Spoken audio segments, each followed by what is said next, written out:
Hi, everyone, and welcome back to Office Hours with Jess. So it's personal statement season. I know that this is we're in thick in the time of applying to graduate programs, and this is the time when a lot of people are working on their personal statements. So I thought I would create a video that sort of walks you through step by step of how to put together the components of a strong personal statement. I will have to say that the personal statement is probably one of the most, if not the most important piece of your application, more so than your numbers, your CV, your GRE score, whatever. But this is your chance to tell your story in a, sort of concise way in areas that your other parts of application can't highlight and really let your personal voice shine through. And I know it can seem like a lot of pressure sometimes to do that in just a personal statement, but I'm hoping that this video will help you break things down piece by piece and make it seem more manageable to do so. So again, breaking it down, that's what I'm going to do for you all today. Here's the overall outline. Don't worry about this too much yet. I'm going to go into each piece and then we'll kind of come back to this figure at the end. So your opening paragraph, super important. This is your hook. This is what you're going to use to reel your readers in and get them excited and set the tone for the rest of your personal statement and get your reader wanting to know more about who you are and why they want you at their program. So a good way to start these opening paragraphs is either with some sort of quote or personal story or a moment, just something that will kind of grab the reader's attention. But also you want this paragraph to immediately tell the reader what you are passionate about and why, and how that relates to sort of what you're going to talk about the rest of your statement. So don't go too off and just start telling this magical story that has nothing to do with anything. There is a little bit of a balance. So my hook that I used in my PhD application personal statement was this: what is a jewel? So I went the quote route, and then I referenced this was sort of a loose thread that I referenced throughout my personal statement. I've seen this down where other people will describe like a childhood memory or like a moment they had with someone they loved. I don't know. This really, this is up to you. And this is your story you're telling. So figure out what's going to best convey who you are. Next, after that hook, then you can sort of forget about trying to sound super flowery or meaningful or whatever, and then just get down to the nuts and bolts of describing your research experience. This can be somewhere between 2 to 3, maybe 4 paragraphs, depending on how many different research projects or papers you want to talk about. Be really detailed and say things that are not elsewhere in your application. So don't just reword what's on your CV and then put it here. This is the place where you go into depth about what methods you used, what excited you about those methods, what did you learn, and really get into that. And of course, this is also your time to brag. I know it can be hard to talk ourselves up sometime, but this is where you want to be and this resulted in a first author publication in a really highly regarded journal and X, Y, and Z. This is where you shine and let yourself shine. This, if relevant to you, so if you're applying to PhD programs and you do have a master's degree or you're completing a master's degree, it's really important to discuss how that training helped you build additional skills and experiences. And it's also good to mention any relevant coursework, but don't spend too much time on the coursework. Just really talk about what it was, how that master's helped elevate you in your training. And then after that, you really then hone in on why a PhD. And this is kind of what you end your personal statement on.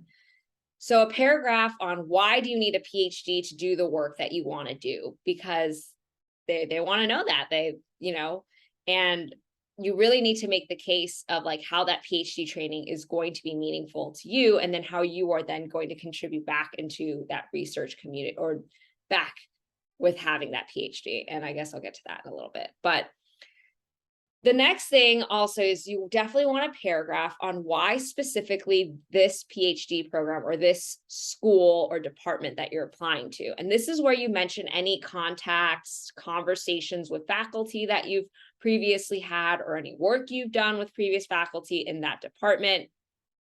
And this is the secret. This is the only paragraph that needs to change in between the different personal statements that you're submitting between different programs. Like basically the rest of everything that I just discussed can stay the same because your experience doesn't change, but you do want to tailor this paragraph to really show why you would fit into that specific PhD program. And then you end on like this nice paragraph summing it all up. This is what I want to do with my future and how all of this is relevant and why a PhD is going to get me there. So again, back to this overall outline. So I would say this is a way to really sort of organize like the different sections of your personal statement. And then some general tips. Tell a story. So balance between those personal and professional experiences. You, again, want to be straightforward in discussing your experiences and being very detailed, but you also want to not, again, regurgitate what's on your CV. So what are those personal threads you can weave in to really make your personal statement come to life? That's kind of the art of the personal statement. And then start by outlining. So going back to this, I would almost just create a Word document or some document and then have these headings and then start putting bullet points underneath each one of these headings to start sorting your ideas and thinking through. That way you're not just starting with a blank page and then having to turn that into prose suddenly. So it's important to, again, outline and think about what you want to write and think about it in chunks too, because then it'll seem less overwhelming.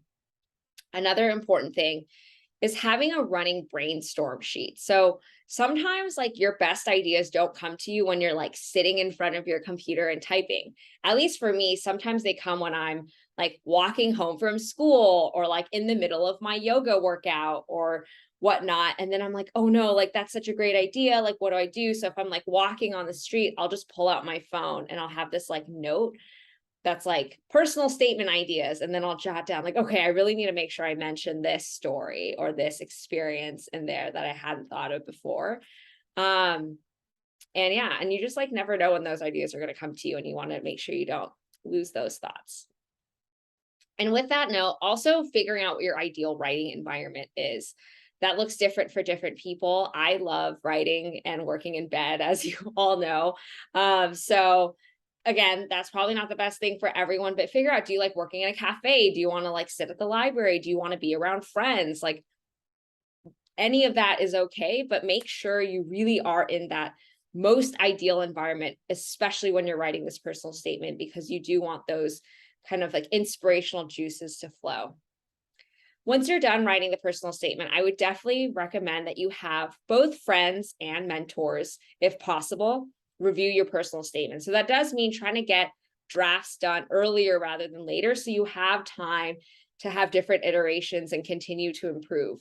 But literally just having a fresh pair of eyes, like having a sibling or a close friend, it doesn't have to be like, another professor or mentor, just anyone, to have fresh eyes to give you suggestions on wording and like, oh, maybe this can be massaged to sound like something, I don't know, but it's always good to have a fresh pair of eyes. And lastly, I do want to like emphasize this point, is that it does not have to be perfect or win a literature award to be a good personal statement. I know, at least for undergraduate college admissions, I feel like it was really ingrained in us that we had to tell this like ornate story, and it had to be such a like strong like narrative piece. Like a lot of pressure was put on that, and I think here it's really just about articulating your experiences in a clear way, and that's what's most important. It doesn't have to be super flowery. You don't have to like be like a creative writer, that it just has to really get across how strong of a graduate school candidate you are. And I do want to say I am happy to help. My rule is I will always be willing to share my personal statement, either for my MPH application or my PhD application, so long as you've drafted yours already. And this is for the purpose of I don't want you to read mine and then feel like, oh no, like mine has to kind of look like Jessica's. Like that's not the point. Like I mostly want to share it just so that you can see kind of like the structure, because I basically followed that exact structure, that outline that I showed you a couple slides ago.